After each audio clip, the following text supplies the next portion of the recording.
Our story begins with Moroha and his friends, the Saviors, fighting against a giant dragon, doing their best to contain it, although all seems lost. To understand what happened, we must first go back 6 months. We see Headmistress Mary welcoming new students, who, in addition to remembering their past lives, can use divine arts. Meanwhile, Moroha starts falling asleep, dreaming of one of his past lives where he was a powerful knight alongside his younger sister. Upon waking up, a girl named Satsuki greets him with a headbutt. However, when he gets a better look at her, he realizes she is his sister Saresha, and she recognizes him as her brother Flaga, overjoyed to see him again. However, the protagonist doesn't remember anything. Later, they encounter another girl, Shizuno, who mistakes the protagonist for someone else and kisses him. In the end, the three of them go to the classroom, where Satsuki presents herself with an air of arrogance, trying to appear important but ending up making a fool of herself. After introducing themselves, they head to the practical class, and while changing, Satsuki is delighted to know that this time the love between her and her brother will not be forbidden. In this way, the entire class goes to the Colosseum to train, where Shizuno explains to the protagonist that this is a space separate from the academy, and no matter how much they injure themselves, they will return as if nothing happened, showing her knowledge. Upon arrival, the teacher explains that there are 2 types of saviors, the White Platinums, who use light magic, and Dark Mages, who use dark magic. Then he proceeds to show them prana, the source of light abilities. Although everyone tries to draw their own prana, the only one who succeeds is Satsuki, demonstrating great strength. During class, one of the students, Ishirugi, complains that no one has drawn their prana, and that only he would be useful against the Metaphysicals, believing himself to be very strong. Because of this, Satsuki confronts him, and after asking the teacher, he allows them to start a fight. In this way, both channel their power into the identifications and use the weapons from their past lives. Although Satsuki tries to fight with all her might, she eventually loses, receiving taunts from Ishirugi, calling her weak, causing her to flee in frustration, followed by the protagonist.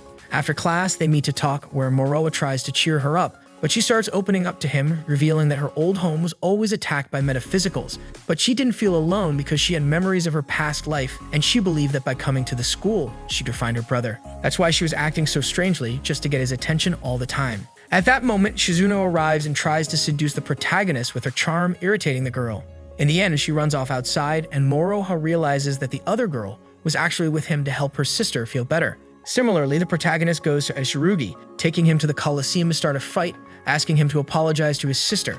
But since he can't summon his prana, Ishirugi has the advantage, easily throwing him down repeatedly. Then Satsuki arrives to watch him, worried about her brother, but just when he's about to lose, she promises to kiss him if he wins, and he remembers the promise he made in their past life, that they would always be together. Thanks to this, he manages to awaken his prana and summon his weapon, defeating Ishirugi easily and muttering a spell that makes him fall, winning the fight. Meanwhile, Headmistress Mary was watching them and realizes that the protagonist is an ancient dragon. Episode 2. We move on to see how the protagonist wakes up in the infirmary being kissed by a little girl. Alongside her is the headmistress, explaining that she did it to restore his mana. She then goes on to tell him that he is an ancient dragon, one of the oldest entities of the war. More importantly, among the saviors, it is said that there are people with 2 past lives, and it seems that the protagonist is one of them, as the spell he used during the fight was dark magic. After leaving the infirmary, he goes to class with his sister. Quickly, Jin, Ishirugi's brother, summons him and Shizuno, offering them the chance to rise to rank C. This would provide them with a scholarship salary and a guaranteed position among the White Knights upon graduation. However, this means they would have to fight the Metaphysicals alongside him. But upon hearing the salary amount, the protagonist decides to accept, and both Shizuno and Satsuki join him. But since she lost to his brother, Jin doesn't accept the last girl into the reserve, leaving her very sad. The protagonist goes with Shizuno to meet the rank C Knights of Strikers, finding out that they are called the Golden Unit because they have exterminated more Metaphysicals than any other team, even surpassing rank B. Although he is worried about whether he can keep up with them, Shizuno assures him that he has nothing to worry about. After the intense training, Moroha is exhausted. On the way back, he and Shizuno encounter Satsuki, who was waiting for them to invite them to eat. But Shizuno quickly tells her they don't have time, frustrating her as before. For this reason, the protagonist scolds her, and although he knows she did it to keep Satsuki from getting discouraged, he asks her not to get into trouble for him, something she knew he would say. After this, he meets up with his sister, cheering her up a bit and promising to call her 3 times a week. The next day, Satsuki calls Shizuno to go to the mall because she wants to buy something for her brother for reaching rank C. However, she doesn't have much money, so she wants both of them to pick something out. They start looking everywhere but can't decide on anything. While Satsuki is buying crepes, she senses something approaching. Suddenly, the water nearby starts overflowing and Metaphysical, a snake, appears. Upon seeing it, the girl is frozen with fear, but she knows that if she runs away, she will be a disgrace as a sister. She takes out her equipment and starts the fight, while the other girl calls the boys. Despite being weak, she manages to wound the snake, and once she calls the school, Shizuno joins the fight to support her. After all, she is the revered witch of the underworld. Both start fighting the snake, but it turns out to be a hydra, sprouting more heads from the ground and cursing them, turning them into stone. All of this is being observed by the strikers. The protagonist wants to rescue them, but Jin refuses since their group is not strong enough. This reminds him of his parents, making him angry with the other boy because if they can't even protect two girls, then they are not saviors. That's why just before Satsuki is devoured, he arrives to save them. However, the constant attack from the Hydra is too much, so Shizuno helps him remember his other past life, where he was Sora's shoe.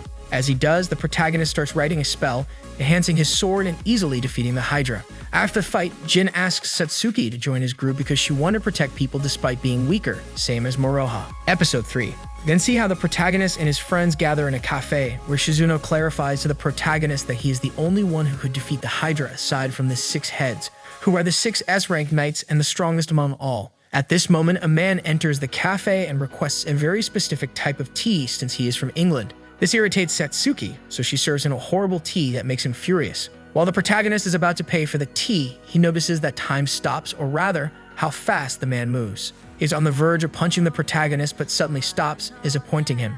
It turns out that this man is Edward, one of the 6 heads and the leader of the English branch. After this incident, we see the girls in the dressing room, where Shizuno explains that S-rank knights have no freedom as they are the most powerful and important individuals in each country. Furthermore, they are forced to battle against incredibly powerful creatures that only a full team of A-rank knights could face. On their way to the Colosseum, the group encounters Maya, the girl who kissed the protagonist some time ago. She reveals herself to be not only a savior, but also a relative of the headmistress, which Shizuno already knew because her brother is the school's president. Following this surprise, they proceed to training, where a second-year student named Kami comes forward to demonstrate his strength and challenges the protagonist, knowing that he's been called a super rookie. Meanwhile, the headmistress, Edward, and Shizuno's brother are observing the fight, in which the protagonist has no trouble facing and defeating Kami. After the fight, the protagonist goes to see the woman but encounters Maya instead. He asked about his friends, and Maya explains that she has been instructing her sister in dark magic since she was little and even nominated her for the strikers, treating her like a tool. Meanwhile, Shizuno is accompanying her brother and Edward, who are discussing how the protagonist saved her, while she just wishes for the conversation to end quickly. On the other hand, the protagonist is found asleep in the middle of the school, and she approaches him.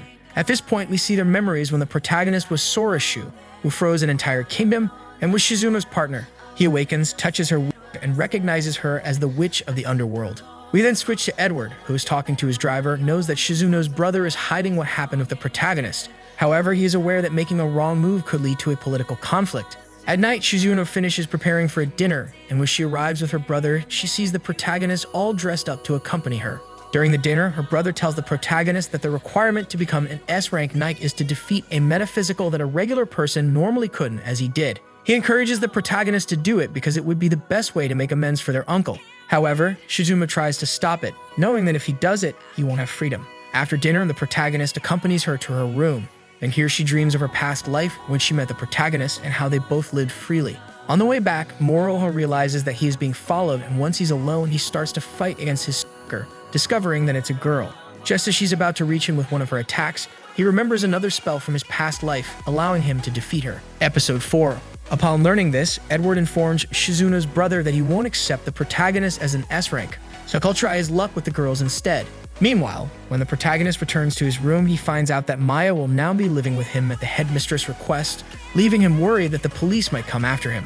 The next day, Shizuno's brother tells her about an opportunity to study abroad. She doesn't want this, but she can't oppose her family's wishes. When she leaves her house, she meets her friends and spends the day with them, envying how close Satsuki is to the protagonist compared to her, feeling like she has nothing. The following day, she doesn't go to school, and while her brother is talking with Edward about the proposal for her to study abroad, they receive a call from the headmistress, supposedly asking to speak with her sister. However, it's actually the protagonist who called to find out what's happening. She tries to change the subject, but he knows she's lying. When she tells him she's going to England, he deduces that she doesn't want that. She believes she's bound to her family, but the protagonist assures her that there are no chains for people, and if she doesn't go with him, he'll go with her. So Shizuno returns to the dinner, but in the middle of it, Moroha bursts into the room, admitting that he alone defeated the metaphysical, which greatly worries the girl because she realizes she won't be free anymore, as her only wish was for both of them to stay alive. Nevertheless, he convinces her to be free and takes her away from her brother. Satsuki and Maya arrive to pick them up in a car, but as they flee, the girl's brother asks Edward to capture them, not as a favor, but as the executive of the Japanese branch. Edward and his servant intercept them. The protagonist continues to claim that he alone killed the metaphysical, but as there's no evidence, he's forced to duel with the man, while the girls face off against his servant. Edward draws his sword, initiating the duel. The protagonist tries to attack him, but none of his strikes have any effect as Edward uses his prana to become temporarily invincible, taking the upper hand with this advantage. Meanwhile, the girls are having trouble with the servant. Maya then invokes a field similar to the one off the Colosseum, allowing the protagonist to use his most potent magic in his sword without restraint. He manages to break Edward's sword, but he had another one hidden, appearing covered in a powerful armor, amazed that the protagonist forced him to use it. While the girls are fighting, they see both men continue their battle with much more strength than before. The protagonist gradually manages to break Edward's armor, but the man is still too strong for him. However, when he thinks he might lose his ex-lover, he remembers his past life with her, rising into the sky using new magic, a forbidden spell that astonishes Edward and freezes the entire mountain they are on. In the end, they all return to the headmistress, where Edward arrives to admit defeat and ask why the protagonist didn't try to dodge when he was about to strike him. The protagonist knew that he didn't want to kill him, having observed his prana. This convinces Edward, who nominates the protagonist to become an S-rank knight. Episode 5. 1 month after the incident with Edward, summer vacation has arrived at the academy. The strikers gather to plan a beach vacation with Kanzaki, the vice captain, showing a particular interest in the protagonist as well as some other girls in the group. For this reason, both Satsuki and Shizuno do their best to find the best swimsuits to seduce the protagonist, but he is busy teasing Momo, one of his classmates, by telling her how beautiful she looks despite her appearance. In the end, when everyone finishes preparing, the headmistress transports them to the beach, where Satsuki wastes no time and goes into the sea, losing her bikini top. At that moment, Momo also appears, accidentally revealing her swimsuit, and Kanzaki takes the opportunity to the protagonist, annoyed that she can't go with no clothes due to an order from Jin. She begins to call them antisocial and a loner, but to her misfortune, he overhears her. Episode 6. We move on to the Six Heads meeting, where both the representatives of Russia, Vasilisa, and France, Charles, oppose the protagonist joining them. Meanwhile, the representative of the United States is merely trying to gather enough information to make a judgment. However, since there is no evidence, they cannot admit him. It's at this moment that Ando, the representative of Japan, senses something unusual, and then an alert about a metaphysical is triggered. Now we go back to the strikers, who are observing the enormous monster that has emerged from the sea. Since it poses a threat to the Six Heads and the representative of Japan has left for the meeting, they receive orders to evacuate along with all the island's inhabitants. However, the protagonist is not willing to do so. Meanwhile, at the Six Heads meeting, the French representative puts the Japanese representative to sleep to take advantage and see if the protagonist is as good as they say. Returning to Moroha, we see that he is ready, along with his friends, Jin, and the entire strikers group. Once they are all together, Jin begins to outline a plan. They will lure the monster to the port, where the white-silver team will be waiting for it, while the dark mages use an island blockade to attack. Meanwhile, Momo will use her speed to relay messages between both squads. At the same time, the protagonist will handle the front, where the most challenging attacks will occur. The plan begins, but the beast stops halfway, so Kami goes to get its attention with fireworks, leading it into the trap. Thus, the dark mages launch their attack. Despite some of them wanting to flee, Kanzaki encourages them to keep fighting, managing to tear off one of the creature's legs. However, it starts to release larvae from its body, which fly like insects and attack the mages. Meanwhile, Jin was observing the creature, realizing that his challenge during the holidays was to approach the protagonist's strength. Recalling that his advice to becoming strong is having spirit, he finally understands this and manages to cut off one of the creature's legs. Seeing this, the protagonist knows it's time to act and starts playing music before going out to confront the creature. The mages continue to attack with determination, somewhat intimidated by Kanzaki's anger and Sophie's abilities. Momo arrives with Jin to inform him that the mages have blown off another leg, leaving only the task of the protagonist finishing off the head. However, the monster shows that it has more than one head, emitting a sound that stuns them all. Nevertheless, Satsuki remembers her brother's teachings, which keep her calm, and she starts moving as fast as him, eliminating all the insects trying to attack them. Seeing her, Momo runs to the protagonist to inform him about this, leaving him with the only option of defeating the beast. In that moment, he remembers a technique from his past life and starts carving into the creature's skin, aided by the fast girl to control the insects. As the creature approaches the group, the protagonist becomes increasingly desperate, but manages to complete his spell in time, refusing to lose his friends, and makes the creature explode with a powerful attack. Once this happens, Amdo wakes up, learning that the protagonist has won. Both Vasilisa and Charles are not very pleased by this, since it has been demonstrated that he can be an S rank without any issues, although they will only treat him as such until he graduates. Episode 7. We move on to an encounter between a Russian exchange student and Moroha. She had lured him through a love letter. Although the protagonist initially thought it was a trap, she genuinely wanted to confess her feelings to him.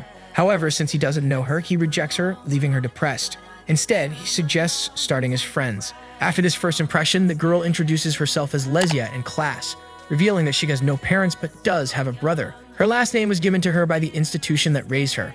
On the other hand, Shizuno asks her about her goal at the school, which is to be Moroha's partner, and she tells everyone that she has already confessed her feelings to him.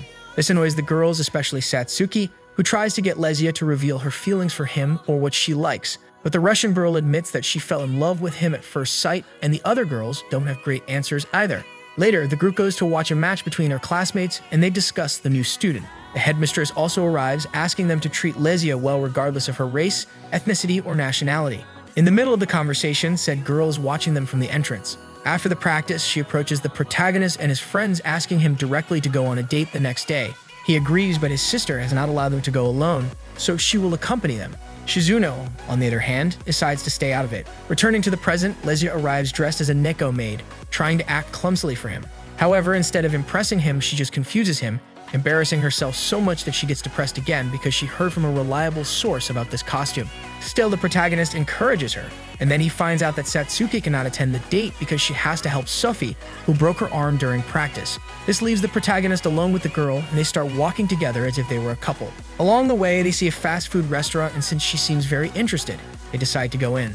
Here he learns a bit about her, like the fact that in the Russian branch, the saviors are raised as military, and they are sent to the front lines at a very young age. That's why she has never been able to go to places like that before, so the protagonist suggests going on another date. Meanwhile, she was worried that he might believe she's an assassin sent to kill him, but he isn't concerned. At the same time, Shizuno is talking to Angela, Edward's maid, to learn more about Lesia.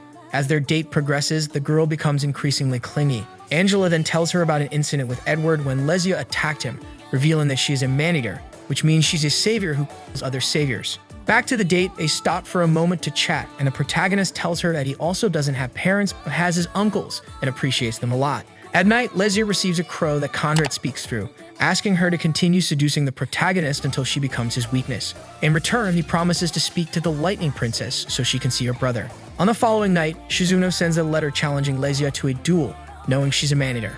The Russian girl begins to attack her with everything she has, and since she has no other choice, she takes out her weapon, a sword that can absorb Shizuno's magic, threatening to harm her if she gets in the way of her and the protagonist again. Episode 8. The next day, Shizuno doesn't attend class, so the protagonist goes to see her and is surprised to find her injured. She reveals the truth about Lesia, but he is more concerned about her injury and can't believe that the girl is an assassin because it's not how he knows her. On the other hand, Lesia is suffering from Shizuno's ice curse, but Conrad encourages her to continue with the mission as the protagonist might suspect her intentions. Moroha goes with his sister to Lesia's house, where they start healing her wound and prepare something for her.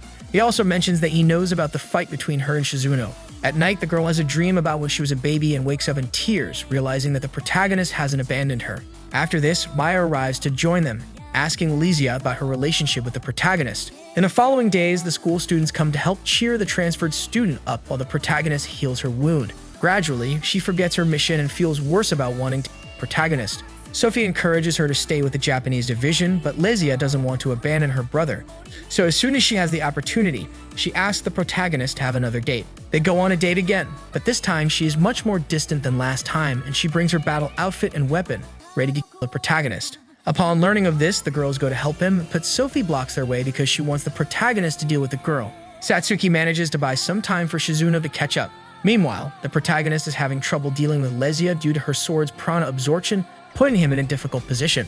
However, Lesia hesitates to kill him. The fight continues, and she can't understand why the protagonist only uses his sword skill. At that moment, he has a memory from his past life as Flaga and changes his stance, perceiving Lesia to be able to attack her. On the other hand, Satsuki is also struggling to deal with Sophie, as she is so strong that her weapon is falling apart. She recalls her brother's words again and launches an attack on Sophie, being forced to defend herself and miraculously surviving. Back to Nero's fight. He deduces that the reason for all this is Lesia's brother. He promises to help her rescue him from the Lightning Princess. However, she doesn't believe it will be that easy. At that moment, Shizuno arrives to stop them and reveals that there's no reason to fight because Lesia doesn't have a brother. She was abandoned shortly after birth. When Lesia tries to remember her brother, she realizes she can't. Conrad appears at that moment, revealing that the idea of having a brother was just an illusion. Upon learning this, the girl breaks down enough for Conrad to take control of her body and fight the protagonist, who who is at a disadvantage because he doesn't want to harm Lesia. However, due to the excessive prana emission, Lesia's sword is destroyed and the protagonist manages to expel Kandra from her mind, promising her that he will be her reason to live. On the other hand, Vasilisa, the Lightning Princess, is displeased with Kandrat's failure. Shortly after, Lesia prepares to leave, not wanting to involve the protagonist, but she thanks him for helping her. Episode 9. Sometime later, the protagonist intercepts a car in Russia, seeking the location of the Lightning Princess. However, the driver, who knows about it, doesn't make it easy and pulls out his weapon to confront him. The protagonist has no trouble defeating him after recalling a spell from his past life. Afterward, we see him meeting with Angela on a train. She is complaining about having to take care of him, but he lets her know that she can leave whenever she wants. They both at where the man the protagonist defeated earlier was, asking him about the princess's whereabouts. The man refuses to speak, and the protagonist accidentally lets slip some information about the upcoming war, making the man laugh. However, the protagonist lectures him a bit before leaving to show that he's not so naive.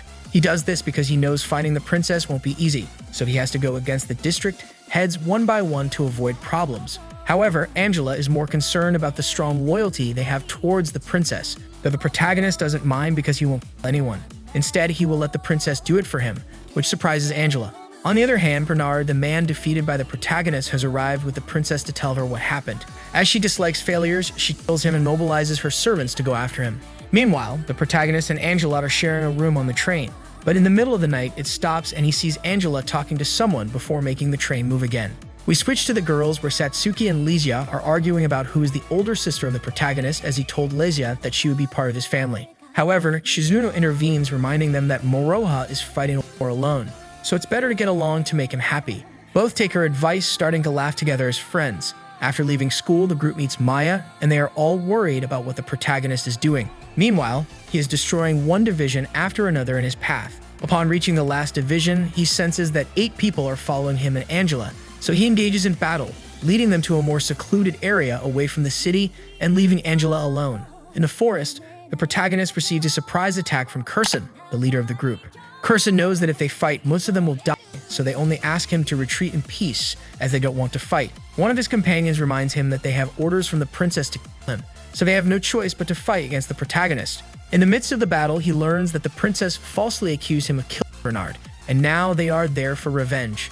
This momentarily puts him at a disadvantage, but he quickly recovers to defeat the enemy's saviors one by one, leaving only one, who is fighting Angela. This last savior turns around and shows him to the Lightning Princess, who wastes no time attacking Angela with an attack. The protagonist arrives to save her. Episode 10. Sometime later, we see Angela cuddling with Moroha in bed because he helped her, and now she feels responsible for his well-being.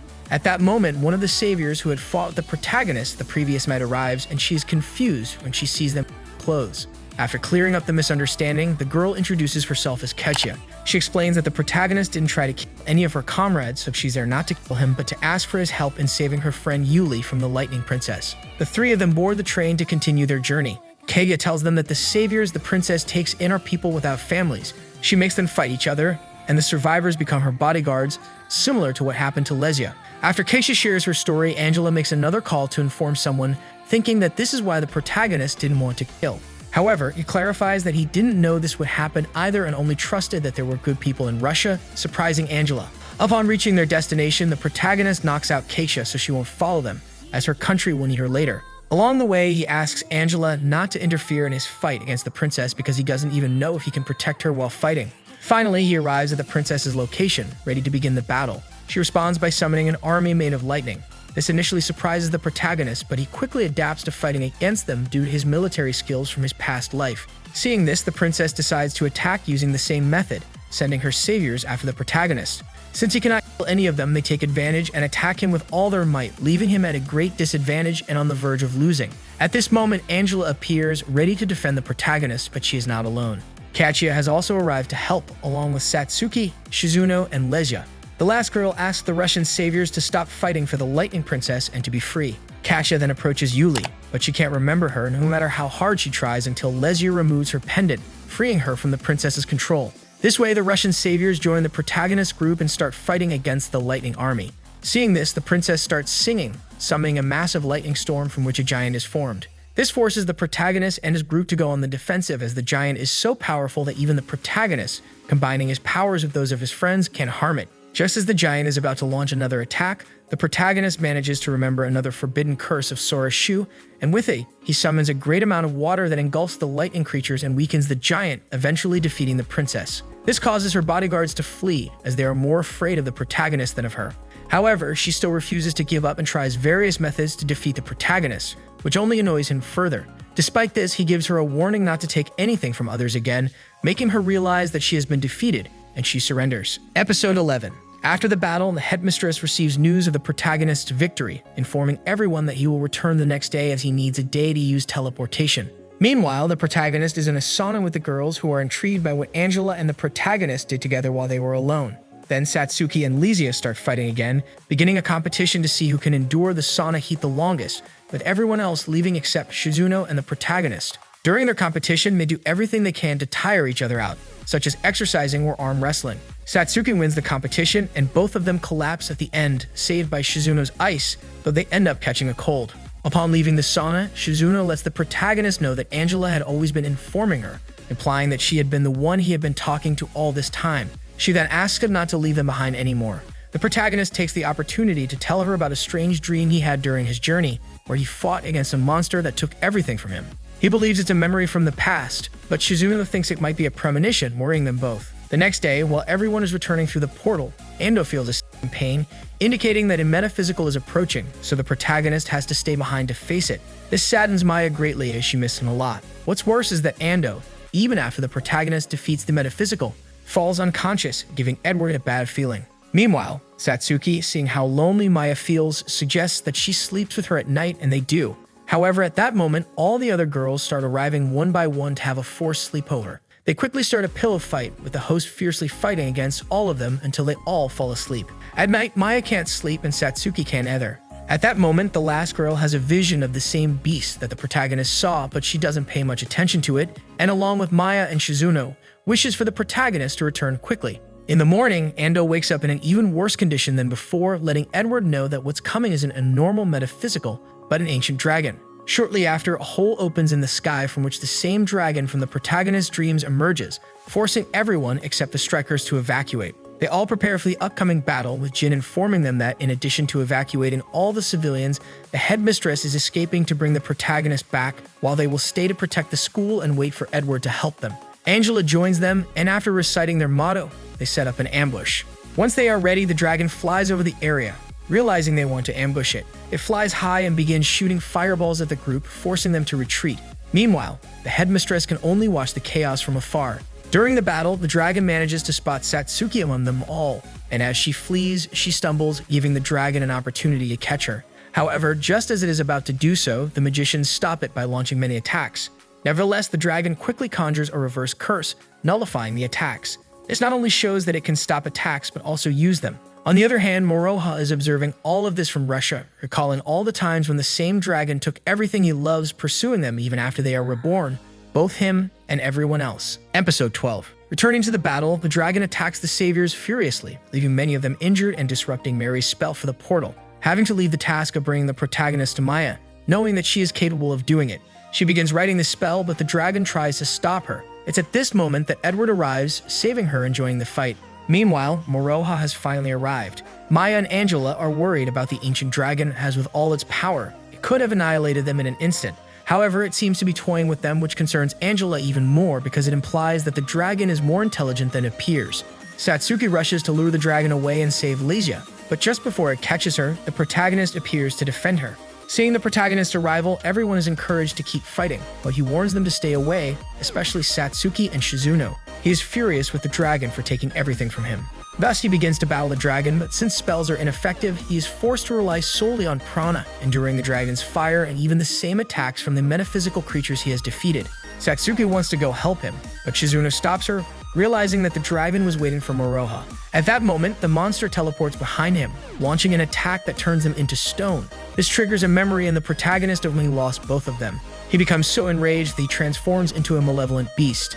With this newfound anger and power, he charges at the dragon, carving magical runes into its back and casting the same spell he used against the Lightning Princess.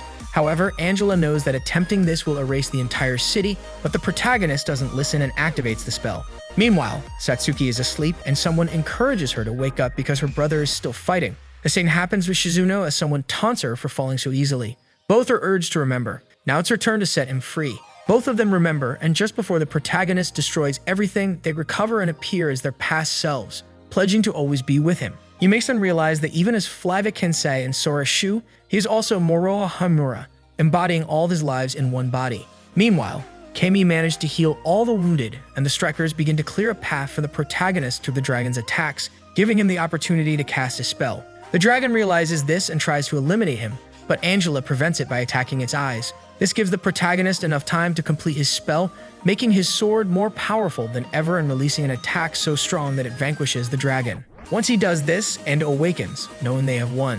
In the end, just before leaving, Edward bids farewell to the protagonist, warning him about the representative from France. On their way back to the academy, Satsuki doesn't remember anything from the battle except her recurring dream of her past lives. Later, she asks Shizuno about the witch of the underworld, but the girl wants to keep it a secret, and at that moment, both girls kiss the protagonist. Upon arriving at the academy, everyone was waiting for them for the belated welcome party for the protagonist. They were overjoyed to have him with them and to have been able to stay together.